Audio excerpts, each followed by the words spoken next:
Can't wait to check out this new retro game I got. It's Super Smash Bros. This box looks a little odd.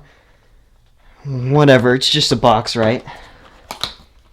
It's not that important. It doesn't matter when it was made or if it was the same box the game was sold in. It's just a box. Let's check out this sweet new game. Man, I love N64 games. You know what? This cartridge kind of looks off. Oh no. I ordered from a trusted website, or I ordered from eBay. Oh no. Guys, it's a fake! No! It's a fake! And I paid $50 for it! You can buy this crap for $20!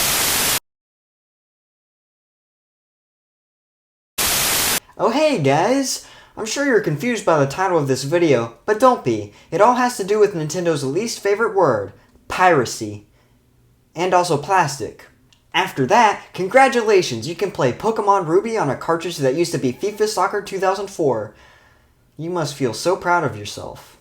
Unlicensed reproduction cartridges are made by dumping the ROM of one game onto a cartridge of another, usually sports games or unpopular games that absolutely nobody cared about back in the day. Now why am I talking about it? Well, it's divided the retro gaming community.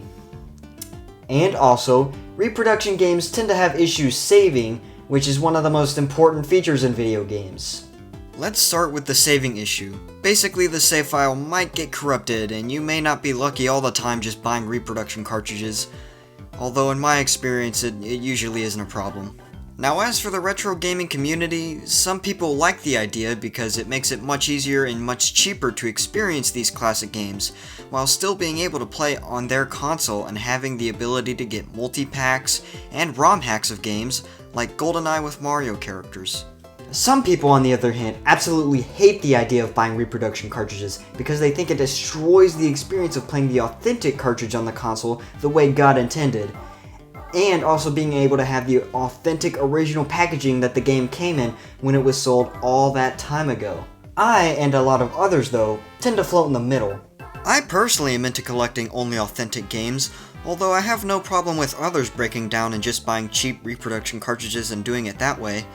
And I'm also into the idea of getting a couple ROM-hacked games for the fun and chaos of it. It just doesn't make sense for people to be mad at these things. Sure, they might have issues saving and the cartridge doesn't look and feel the same, but the game at the core is just the same as an authentic cartridge. Games themselves are not the only things being reproduced in the retro gaming market though.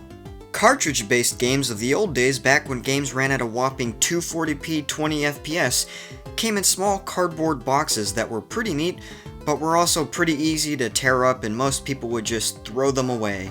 Well, these days, people are able to recreate these boxes to be more durable with great print quality that's comparable to authentic boxes.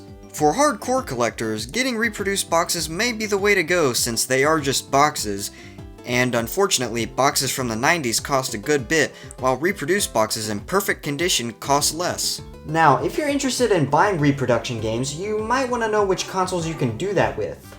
It's mostly going to be a lot of Nintendo consoles like the NES, SNES, N64, and their handhelds all the way up to the DS, but you'll also have a good shot with Sega's two cartridge-based consoles. Every other console that uses cartridges, you might find some things like Halo 2600, a demake of Halo for the Atari 2600, but mostly there won't be that much. So now that you know what reproduction games are, you can now do two things with that information. Number one, you can continue to not care. Or, number two, you can cheap out by buying reproduction games and play games the way God did not intend.